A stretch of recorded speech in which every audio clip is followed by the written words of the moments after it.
तस्य गंगा प्रवहति देवोऽपि संस्कृतं कथयति।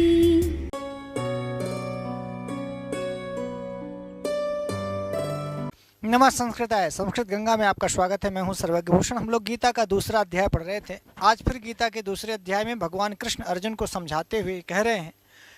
अर्जुन का सवाल था स्थित प्रज्ञस्य का भाषा समाधिस्थस्य केशव। उसी का जवाब देते हुए भगवान कृष्ण फिर से कह रहे हैं कि किसकी प्रज्ञा, किसकी बुद्धि स्थित मानी जाए। 4 लाइन का श्लोक अनुष्टुप छंद में गीता के दूसरे अध्याय का 57 नंबर। यह सर्वत्रानभिष्णेहः यह सर्वत्रानभिष्णेहः तत्तत्प्राप्य शुभाशुभं तत्तत्प्राप्य शुभं नाभिनन्दति न द्वेष्टि नाभिनन्दति न तस्य प्रज्ञा प्रतिष्ठिता या सर्वत्रानभिष्णेहः। यह माने जो, तस्य प्रज्ञा प्रतिष्ठिता, उसकी प्रज्ञा, उसकी बुद्धि ईश्वर पर, समाधि पर प्रतिष्ठित होती है, स्थिर हो जाती है। तस्य माने उसकी, प्रज्ञा माने बुद्धि ना, प्रज्ञा माने जिससे आप सोचते हैं, विचार करते हैं, वो प्रतिष्ठिता। यह जो सर्वत्र अनभिष्णेहः और ना अभिनंदति ना द्वेष्टि तस्य प्रज्ञा प्रतिष्ठिता। उसकी बुद्धि, किसकी? जो ना अभिनंदति और ना द्वेष्टि। समझ गए? जो ना अभिनंदति ना द्वेष्टि, जो सर्वत्र अनभिष्णेहः। सर्वत्र और अनभिष्णेह में आकाश सवर्णे दीर्घा से दीर्घ संधि हो गई। सर्वत्र के त्रा में आ था, अनभिष्णेह में भी आ है। स्नेह माने होता है प्यार, स्नेह लगाओ, और अभिष्णेह माने और गहरा लगाओ, और अनभिष्णेह माने जिसका किसी से गहरा लगाव, आसक्ति ना हो। जो अभिष्णेह हो वो कभी प्रज्ञा प्रतिष्ठित नहीं होगी उसकी। जो अनभिस्नेह हो, अभिस्नेह अनभिस्नेह, ध्यान से सुनिएगा इसको। आप अभी कल हम लोग पढ़ रहे थे इसमें जब, तो इसके पीछे वाले श्लोक में आपने एक चीज पढ़ी थी। यहाँ था उद्विग्न मनाह और यहाँ लिखा है अनुद्विग्न मनाह। तो पहले उद्विग्न मन को समझेंगे तभी तो अनुद्विग्न मन को जानेंगे। जिसका मन उद्विग्न होता है, उद्विग्न मन वाला नहीं, अनुद्विग्न मन वाला मुनि कहा जाता है स्थित धी।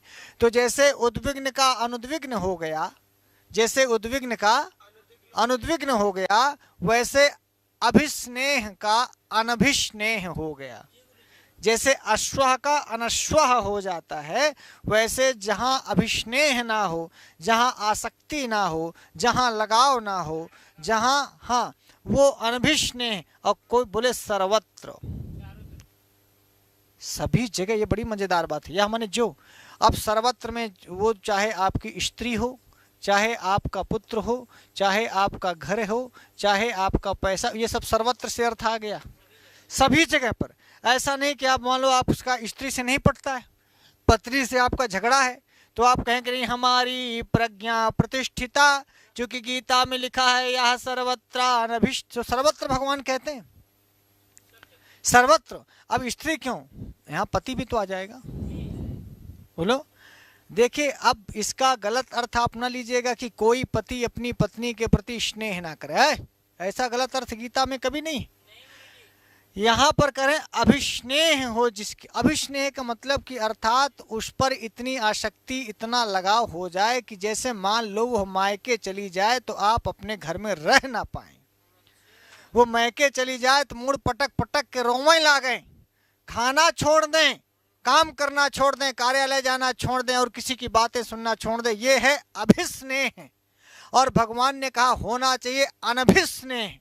रहे तो आप बात करें, प्यार करें, स्नेह करें, दुलारें, ले जाएं, करें, घुमाएं फिराएं, लेकिन इतना अनभिस्नेह ना हो कि आप पत्नी को छोड़कर कहीं भी कार्यालय तक जाने में आपको दिक्कत हो। बार बार मोबाइल में फोटो देखें, बार बार हेलो हाय करें, फोन लगावें, या मायके चली जाएं तो आप कहें कि हमारा मन नहीं लग रहा। चैन ना टूट जाए, आंखों में आंसू ना आ जाए, आंखें लाल ना हो जाएं, सर्वत्र अनभिस्नेह भगवान ने कहा। और वो सर्वत्र में बेटवा किसी का चला जाता है, लोगों के बेटा बेटा बेटा बेटा छोड़ के चला गया तो लोग अभिस्नेह, ये है अभिस्नेह। ये क्या है? अभिस्नेह। बेटे के चले जाने से, बेटी के चले जाने से, पति के चले जाने से, पत्नी के चले जाने से, या घर के गिर जाने से, या गाड़ी के चले जाने से, गाड़ी के, आप अनभिस्नेह समझ गए? है तो अच्छा है, और नहीं है तो ये है तस्य प्रज्ञा प्रतिष्ठिता।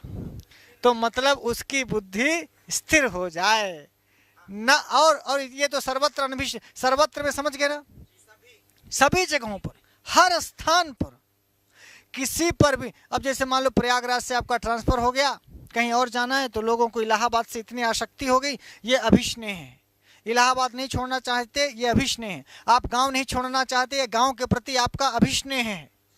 आप अपने बहू के साथ हैं, बेटों के साथ हैं, बहू बेटे का साथ छोड़ करके कहीं आपको जाना है, नहीं जा पा रहे हैं, आपका अभिस्नेह है। परमात्मा का चिंतन करने वाला, समाधि में स्थिर रहने वाला, भगवान ने कहा उसको अनभिस्नेही होना चाहिए, क्योंकि ईश्वर सब जगह है, परमात्मा हर स्थान पर है, वायु हर स्थान पर है, सूर्य हर स्थान पर है, हवा हर स्थान पर है। इसलिए हमारा किसी स्थान से, किसी गांव से, किसी देश से, किसी घर से, किसी परिवार से, किसी व्यक्ति से, किसी स्थान इत्यादि के मोह में मोहित ना हो। भगवान यही कहते हैं तस्य प्रज्ञा प्रतिष्ठिता, उसी की प्रज्ञा प्रतिष्ठित है, उसी की बुद्धि परमात्मा में स्थित है, उसी की बुद्धि समाधि में स्थिर होगी, उसी की बुद्धि एक काम में, एक जगह पर वो फोकस कर पाएगा। जो व्यक्ति अपने गांव का मोह नहीं छोड़ पा रहा है, जब गांव नहीं छोड़ेगा तो क्या बिना गांव छोड़े कोई आदमी बम्बई जाकर एक्टर बनना चाहिए? गांव के मोह की वजह से बॉम्बे नहीं जा पा रहा है। उसको अपनी तैयारी के लिए दिल्ली जाकर के मुखर्जी नगर में तैयारी करनी चाहिए, वो मुखर्जी नगर नहीं जा पा रहा है। ये मोह गांव का मोह है, माँ का मोह है, पिता का मोह है, अपने खेतों का मोह है, बच्चों का मोह है, पत्नी का मोह है। ये सब अभिस्नेह है, अभिस्नेह। भगवान ने कहा यह सर्वत्र अनभिस्नेह, उसको हर जगह अनभिस्नेह हो, उसकी प्रज्ञा प्रतिष्ठिता। एक बात। दूसरी बात भगवान ने कही तत् तत्, वह चीज प्राप्त करके, वो चाहे शुभ हो अथवा अशुभ हो। शुभ चीज को प्राप्त करेंगे तो हम अभिनंदन करेंगे, अशुभ चीज को प्राप्त होगी तो हम द्वेष करेंगे। यहां से लिंक जोड़ना ब्रह्मा जी। शुभ और अशुभम प्राप्य, शुभ समाचार सुनकर या अशुभ समाचार को सुनकर के, प्राप्त माने प्राप्त करके, ना अभिनंदती और ना द्वेष्टि, तस्य प्रज्ञा प्रतिष्ठिता। शुभ समाचार मिला तो ढोल बजाने लगे, मिठाई बांटने लगे, डांस करने लगे। शुभ प्राप्य अभिनंदती, यह सामान्य व्यवहार है। और जिसकी प्रज्ञा ईश्वर पर प्रतिष्ठित है, वो शुभ को प्राप्त करने के बाद भी ना कोई अभिनंदन, ना कोई खुशी, ना कोई स्नेह, और अशुभ समाचार को सुनकर के किसी प्रकार का उसे द्वेष नहीं, माने उससे खींच नहीं, उससे झुंझलाहट नहीं। पास हो गए बहुत अच्छा, फेल हो गए कोई गम नहीं। बोलो हाँ। कोई आया तो ठीक है, कोई आया तो ठीक है, चला गया तो भी ठीक है। आप समझ पा रहे हैं? ना अभिनंदती ना द्वेष्टि, तभी प्रज्ञा प्रतिष्ठिता। अभिनंदन और द्वेष, अभिनंदन और द्वेष ये बता रहा है कि आपकी प्रज्ञा परमात्मा में या ब्रह्म में अभी नहीं प्रतिष्ठित है। प्रतिष्ठित बुद्धि वालों, कौन आया कौन गया कोई असर नहीं होता। क्या था क्या चला गया इसका कोई असर नहीं होता। समझ में आया? कौन थी जीवन में, कब चली गई, आने का कोई अभिनंदन नहीं और जाने का कोई द्वेष नहीं। तस्य प्रज्ञा प्रतिष्ठिता। बोलो हाँ। घर बना आया कि गिर गया, जब बना तो कोई अभिनंदन नहीं, कोई खुशी नहीं, और चला गया तो कोई द्वेष नहीं। ना अभिनंदत न द्वेष्टि। हम आम आदमी की बात नहीं कर रहे हैं, भगवान कृष्ण गीता के कुरुक्षेत्र में खड़े होकर अर्जुन को समझा रहे हैं। ये इतनी कॉमन चीज है नहीं, नहीं तो सबकी प्रज्ञा प्रतिष्ठिता हो जाए। हमारी प्रज्ञा नहीं प्रतिष्ठिता, तुम्हारी प्रज्ञा नहीं प्रतिष्ठिता, चूंकि हम लोग अभिनंदती और द्वेष्टि वाले हैं। भगवान ने कहा ना द्वेष्टि ना अभिनंदती, ना अभिनंदती ना अभिनंदती, दीर्घ संधि हो गई आकाश वर्ण दीर्घा से। ना अभिनंदन ना द्वेष, किसी ने माला पहनाया तो कोई खुशी नहीं, माला उतार लिया तो कोई गम नहीं। किसी ने कहा कि वाह वाह आप कैसे हैं, आप तो महान हैं, आप तो आदरणीय हैं, आप तो सम्माननीय हैं, आपकी जय जयकार किया तो भी कोई अभिनंदन का कोई भीतरी गुमान नहीं, अभिनंदन का कोई गुमान नहीं, कोई अभिमान नहीं, कोई घमंड नहीं। और किसी ने बैठे हुए कुर्सी से उतार दिया तो कोई द्वेष नहीं। ये ना अभिनंदति न द्वेष्टि। किसी ने गाली दे दिया तो उस गाली का कोई असर नहीं, और किसी ने हार पहना दिया तो भी उसका कोई असर नहीं। आप समझ में आ रहा है? यही है ना अभिनंदति और न द्वेष्टि। ना अभिनंदन, ना अभिनंदन का असर, ना द्वेष का असर, जिस पर ये दोनों काम करना बंद कर दें। देखना व्यक्ति के जीवन में अभिनंदन का भी असर होता है। किसी का मान करो, अभिनंदन कहते हैं ना, फलाने का अभिनंदन समारोह। ये कभी कोई नहीं कहता कि फलाने का अपमान समारोह। आपने देखा फलाने प्रसाद का, सर्वज्ञ भूषण का यहाँ पर तिरस्कार सम्मान समारोह, तिरस्कार समारोह किया जाता है, अपमान समारोह आयोजित किया गया है, या बेइज्जती समारोह आयोजित किया जाए। किसी का बेइज्जती समारोह आयोजित किया नहीं जाता, हमेशा अभिनंदन समारोह आयोजित होते रहते हैं। बोलो, अब अभिनंदन का, भाई कोई आपको पुरस्कार दिया इसलिए आप काम कर रहे हैं, पुरस्कार की वजह से आपका अभिनंदन होना चाहिए, या अभिनंदन के लिए आप काम कर रहे हैं? भगवान कृष्ण कह रहे हैं अभिनंदन के लिए काम कर। अच्छा मान लो कोई ने आपका अभिनंदन नहीं किया तो साला हमको पुरस्कार दिया ही नहीं, हम गए तो साला वो खड़ा नहीं हुआ, हम गए तो हमको प्रणाम नहीं किया। ये द्वेष्टि है। ना द्वेष्टि ना अभिनंदन। कोई आया पैर छुआ कि नहीं छुआ कोई गम नहीं, किसी ने खड़े होकर सलूट किया कि नहीं किया इसका कोई असर नहीं। कोई गाला दिया गया साला मरने दो, साला ऐसे है, बेवकूफ है, मूर्ख है, लंठ है, कोई द्वेष नहीं। ठीक है, उसका मुंह, उसकी वाणी, उसका विचार। बोलिए आप जैसे मान लो कोई कहे कि साला बड़ा मूर्ख है, फलानवा बड़ा मूर्ख है, आप खुद से पूछो क्या सचमुच आप मूर्ख नहीं हैं? तो वो तो उसका मुंह है, उसका विचार है, उसकी विचारधारा में आप उसको मूर्ख लगते हैं, पर आप सचमुच जो आदमी कह रहा है वही है, ये जरूरी तो नहीं।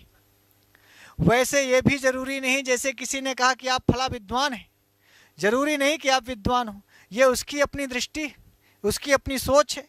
जैसे उसके कहने से आप मूर्ख नहीं हो जाते, वैसे ही किसी के कहने से आप विद्वान नहीं हो जाते। ये तो सचमुच आप क्या हैं ये आपके सिवाय और कौन जानता है। इसलिए बड़े बड़े मूर्खों को भी लोग विद्वान कहते हैं। बोलो हाँ, हमारे पास भी लोग फोन करते हैं, सर आप बड़े विद्वान हैं, बड़े विद्वान हैं। आप गलत फहमी में हैं, आप समझ गए को मैं क्या हूं ये हम ही जान जाए तो बहुत बड़ी बात है। स्वस्वरूपानंदा वाप्तिश्च, आप समझ गए। लेकिन लोग ये चाहते जरूर हैं कि हमें लोग सम्मान दें। भगवान ने कहा तो फिर आपकी प्रज्ञा सम्माने प्रतिष्ठिता परमात्मनि न प्रतिष्ठिता। आपकी बुद्धि कहाँ प्रतिष्ठित है? सम्मान में आपकी सोच है, विचार है, आपकी बुद्धि कहाँ प्रतिष्ठिता? बुद्धि होनी चाहिए कि आपकी प्रज्ञा प्रतिष्ठिता परमात्मा में, आपकी बुद्धि होनी चाहिए आपके काम पर, आपके फोकस होना चाहिए आपके उद्देश्यों पर, आपके लक्ष्यों पर। बोलिए हाँ। आप मोक्ष चाहते हैं तो आपकी बुद्धि होनी चाहिए आपके मोक्ष पर, परमात्मा पर, ब्रह्म पर। ध्यान ब्रह्म पर होना चाहिए और ध्यान सम्मान पर है। इसीलिए देखिए बहुत बड़े बड़े ऋषि मुनियों को आपने प्रणाम किया नहीं किया उनका कोई असर नहीं। आप उनको गरियाते हैं नहीं गरियाते हैं, उनके ऊपर उनके जीवन में इसका द्वेष का कोई असर, न द्वेष्टि न अभिनंदति। तब भगवान कहते हैं अर्जुन से कि यदि उसकी प्रज्ञा, तस्य माने उसकी प्रज्ञा प्रतिष्ठित होती है परमात्मा में, ना किसी के अभिनंदन का उसका असर, ना अभिनंदति और ना ही द्वेष्टि। और ये बड़ी मजेदार बात कहते हैं, शुभ अशुभम प्राप्य। चाहे शुभ घटना घटे या अशुभ घटना घटे, या कोई शुभ वाणी बोले या अशुभ वाणी बोले, उसके साथ शुभ यानी शुभ लाभ लिखाते हैं ना हम लोग, शुभ लाभ। कोई नहीं लिखाता कि शुभ अशुभ। दरवाजे में दोनों ओर लिखना चाहिए शुभ अशुभ।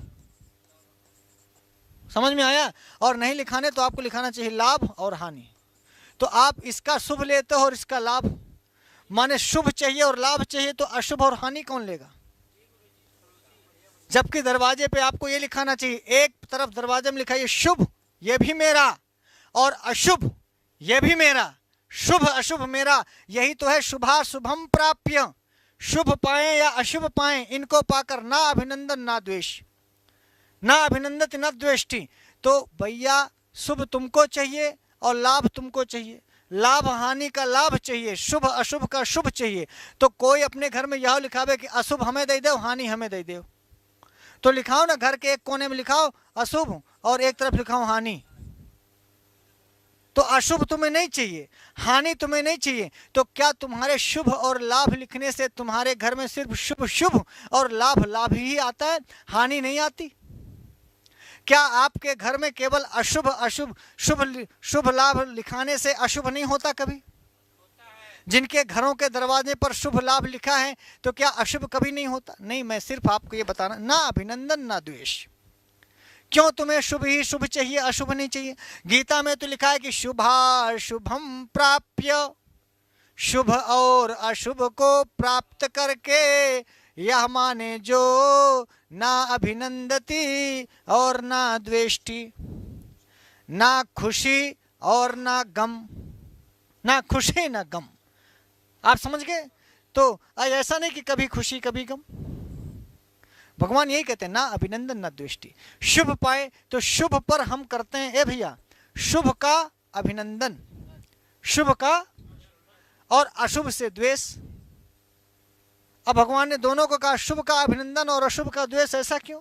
शुभ का ना अभिनंदन न द्वेष, ऐसे ही अशुभ का ना अभिनंदन ना द्वेष।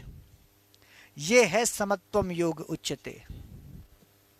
ये है भगवान कहते हैं योगा कर्मसु कौशलम। ये है पतंजलि के योग सूत्र में योगश्चित्त वृत्ति निरोधा। तो शुभ शुभ में यदि आप अच्छे हैं तो फिर अशुभ में भी अच्छे बने रहना, यही है चित्तवृत्ति का निरोध, यही है समत्वम योग।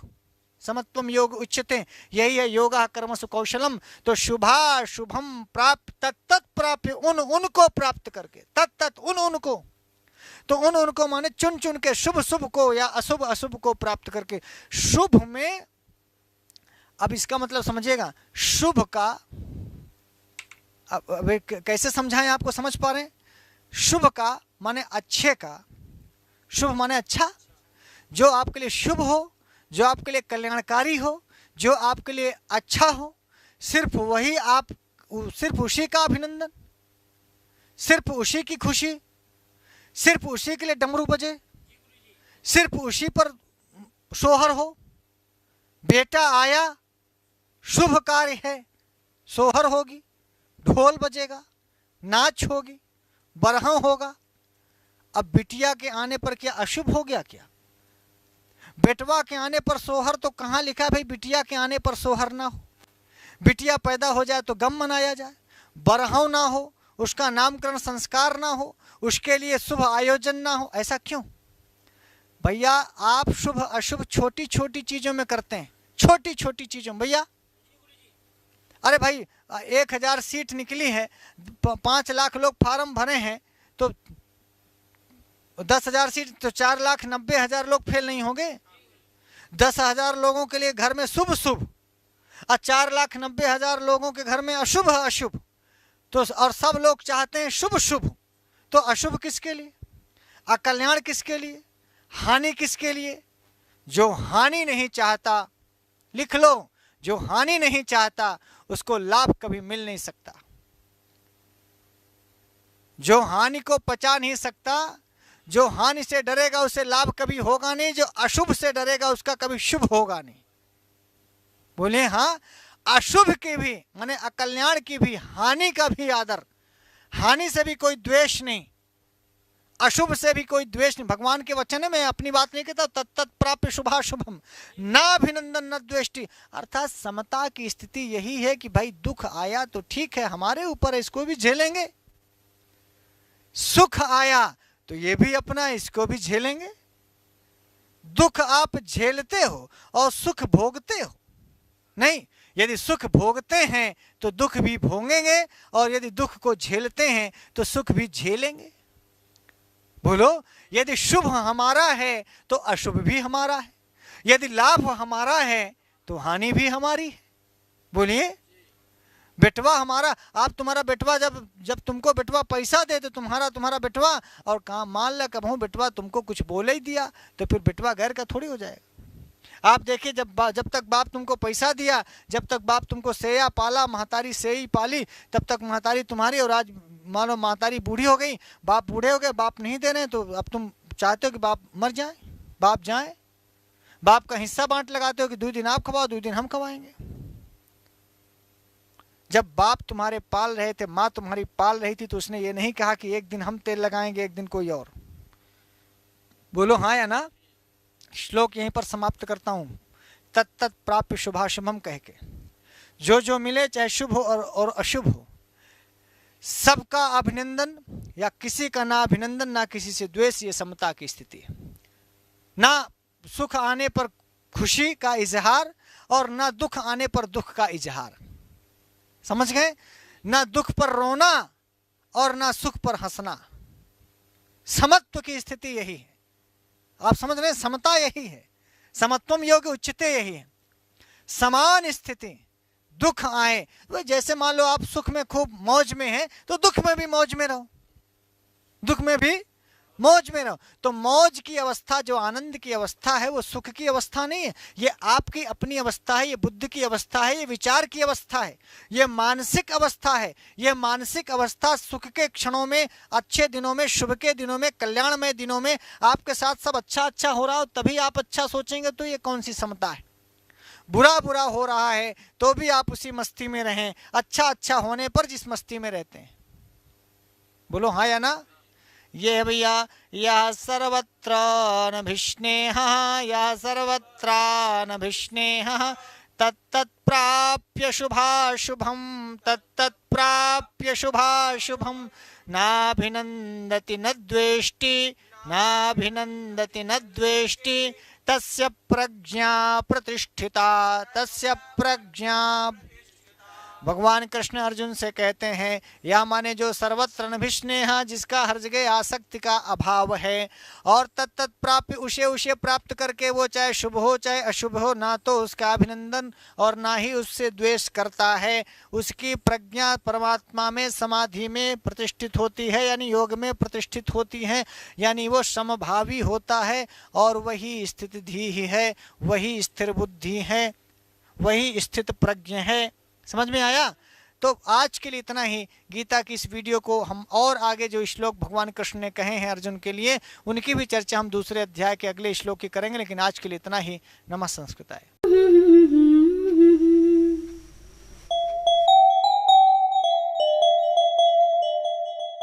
संस्कृत